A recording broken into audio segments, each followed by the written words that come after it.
Good morning, happy birthday, welcome to the very first day of the rest of your life. Isn't it wonderful to be alive? You see, every day is your birthday if you choose to celebrate it. And what a wonderful day we have today, because we have, in the UK, in April, snow, as you can see. It's a little bit chilly, to say the least. But anyway, there you go, happy birthday. Oh, and happy birthday to Vicky, who lives over there somewhere. Happy birthday, Vicky, for yesterday, that was. Sorry I missed it yesterday. And sorry, I don't have a birthday card in my hand, which I was going to post through your door, and I forgot. It'll have to be tomorrow. So there you go, just extending your birthday a little bit longer, Vicky. I hope hope you had a lovely day yesterday, and you're having a lovely day today. So far, when you get to watch this, absolutely. Anyway, so happy birthday. I've got my notes up on my screen because I knew Vicky was coming. Happy birthdays to Neale and Lewis for today, and Vicky, Richard, Heinrich, Paul and Gerry. Haven't seen you for ages, Gerry. Hope you're well, for yesterday. So hope you all had a lovely time yesterday and going on to have one today. Let's blow out candles and celebrate our birthdays and those people whose real birthdays it is. See, Vicky, this is the point. Everybody, every day is your birthday if you choose to be it. So today is your birthday as well, even though yesterday was all your real birthday. Hence my comment, happy real birthday to you, because I assumed you were watching these videos every day and you knew what I would be talking about, but I guess you didn't. Anyway, there you go. Hello, viewer, whoever you are. Hope you're well. Hope you're enjoying this day so far. Elena again, hello. Right, so 5 candles. 4 candles.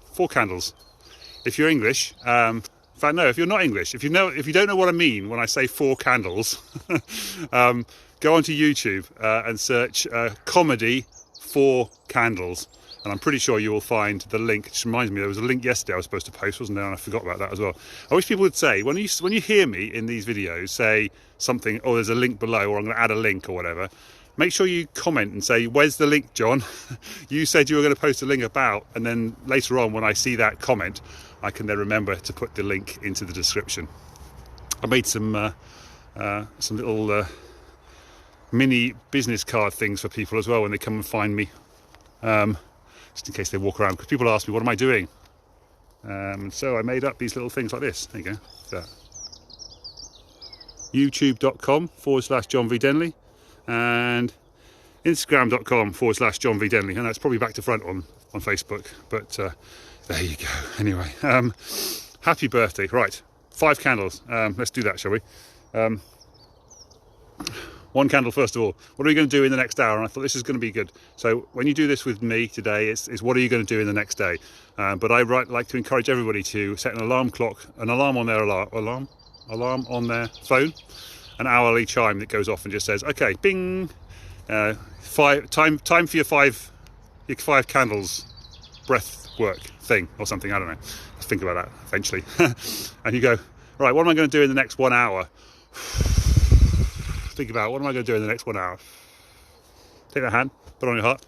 5 breaths, breathe in for 3 through your nose. Sorry, 5. I don't know why I said 3. And then 5. And then hold it for 5.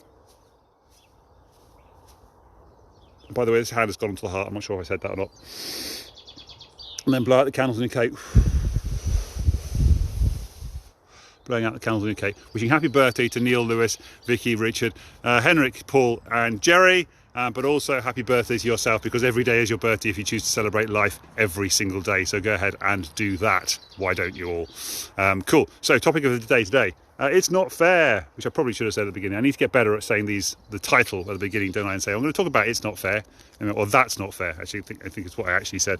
I'm going to put some of these pieces of paper, stick them into the play area here, see if anybody picks them up for later on. There we go. Anyway, yes, so that's not fair. This comes from the book, the what's his name, Ken Honda money book. Today's book of the day, by the way, Blinkist book of the day, is good. It's very good. Can't remember what it's called, but Change Your Life. It's all about how small changes can change everything, basically, or something like that. Anyway, words to that effect, something like that. Go listen to the book. You'll figure it out eventually. I can't do that. Can't find anywhere to put this one. This one doesn't fit anywhere. Maybe I'll just come back and do that one another day. Hello, Lisa Jones. Happy birthday to you too, because every day is your birthday. If you should celebrate it, blah, blah, blah, blah. Cool. Okay, that's not fair. It comes from Money Hand. So, and he's talking about how his daughter came home from school one day and he said, everybody's saying something in the play park and I don't understand what it means. They keep on saying it's not fair. What does that mean, Daddy? And of course, you have to explain that it's when people think that they haven't got the thing that they want. And he equated it and realised that everybody feels like they haven't got enough of everything. And we feel like this all the time. You've got one thing, and then as soon as you've got that one thing, you then start looking for the next thing that you want. And it feel like it's not fair that I haven't got that thing. And you see somebody else with something that you want, and you say, oh, it's not fair. Why have they got that? Because a lot of the time we don't know what those people have done to be able to get the thing that they've got. But what it does do is it brings in this myth of scarcity. Say, there isn't enough for everybody, whereas there is actually enough for everybody if you look at it in the right way, look at the world in the right way. For example, did you know that 20% of all US dollars in the world were printed in 2020?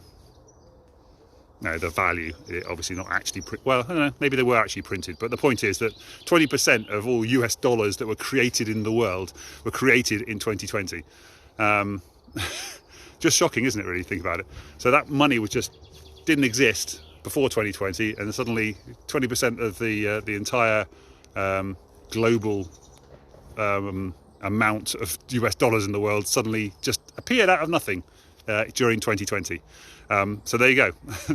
20% more US dollars in the world that weren't there 12 months ago. Well, or 14 months ago, whatever it is. So yeah, just an interesting thought. We all think there's scarcity and there isn't enough for everybody, but there kind of is. So anyway, so that's point number one. Point number two is the question was, is the money the root of cause of all pain? And I'm going, no, not really. This is interesting because this is where they also say the money is the root of all evil. Is money the root of cause of all your pain as well? It kind of is, in that we all struggle with it. We worry about debt and all this kind of stuff. Which reminds me, there was another thing he said, which is quite cool. He said, imagine if you went to your bank and the bank said you haven't got any money left. There's no money. You haven't got a bank account with us. You haven't got you have no money at all. And you say, yeah, but all these deposits I put in, where's the proof of all your deposits? It's all done electronically. It's not real money. It doesn't really exist. And of course that makes you go, oh my God, terrible, I've got no money. That's horrible, horrible situation. But then flip it the other way and say, okay, so imagine that you've got no debt. Imagine you've got no credit card debt, you've got no mortgage, you've got no outstanding car loans, all that kind of stuff. It's all just gone as well. And you go, oh, well, that becomes a really easy thing to let go of, just let go of. But letting go of the money that we kind of hoard in the bank is slightly harder to let go of, isn't it? And that just shows the psychology between what he calls happy money and unhappy money. Unhappy money, quite happy to let go of that debt. Happy money, the stuff that we've got in the bank, not so happy about losing that.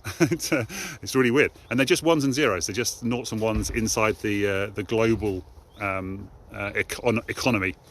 Which is just kind of interesting, really. But what it does do, money, doesn't actually it's not the root of all pain. It's also not the root of all evil. It just magnifies the situation that you've got, and it makes you feel more of whatever it is you're feeling anyway. So if you're a horrible person, you've got lots of money, you'll treat people horribly, just more horribly, or you'll take advantage of more people, all that kind of stuff. And if you're a lovely, kind, warm-hearted person, you will spend more money helping people and all that kind of stuff. Likewise, the inverse of that is true as well.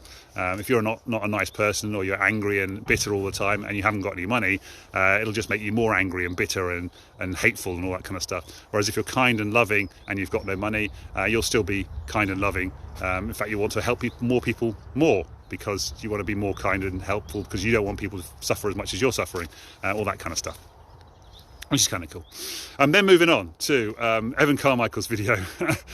He did a top 10 today and an Ent-spresso, which is kind of cool. But his top 10 was very good. I've just received his book, by the way. I can't remember what it's called. Built to Serve.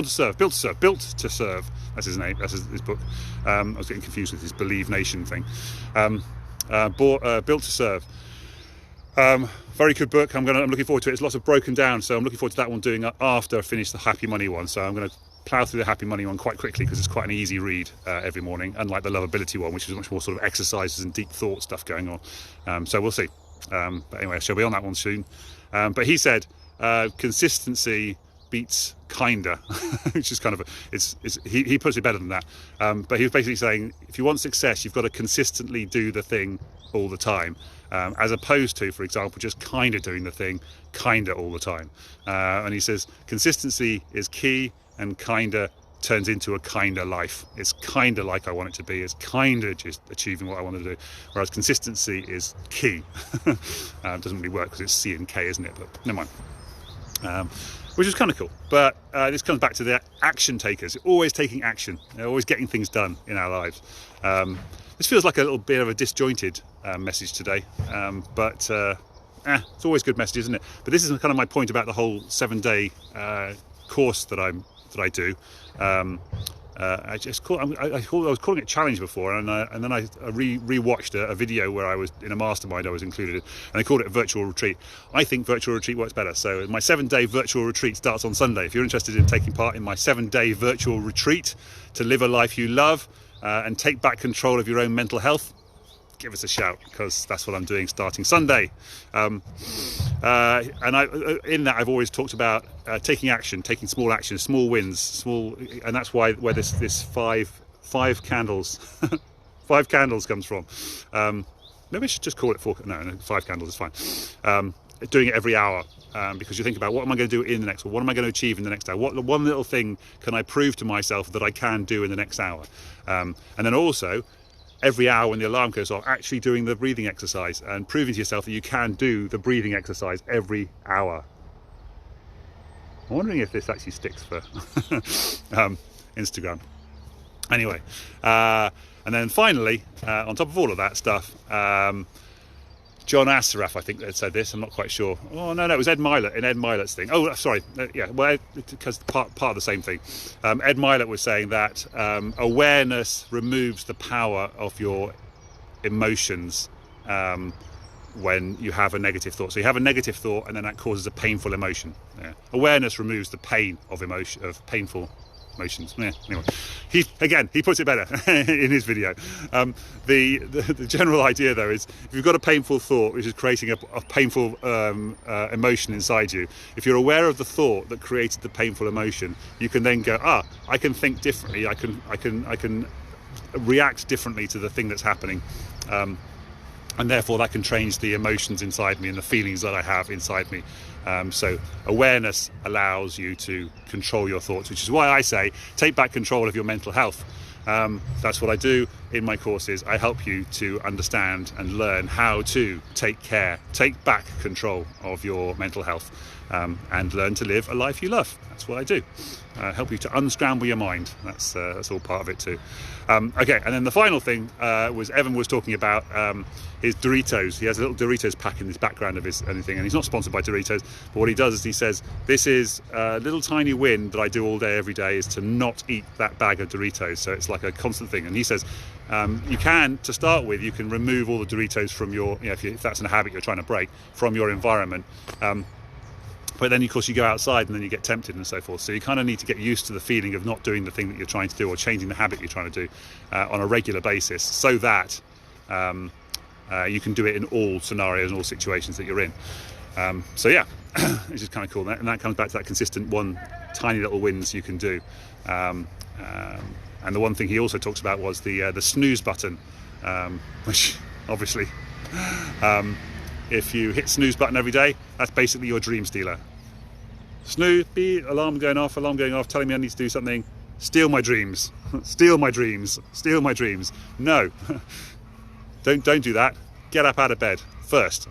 then hit alarm off. Make my dreams come true. Make my dreams come true. All that kind of stuff. Good. Right. That's all for me. That's just under my 15 minutes. Lovely. Take care of yourselves. Send love out into the world. Mwah. Take care of yourselves. Have a lovely whatever day it is today, Tuesday, and I will see you tomorrow, hopefully, if I don't hit the snooze button and steal my own dreams. Actually, it's going to bed at night is the real problem, because my brother's been coming to visit, and we stayed up late watching a video 2 nights ago, which meant yesterday was a bit of a dead morning, really. Okay, take care. I've got to go. Bye.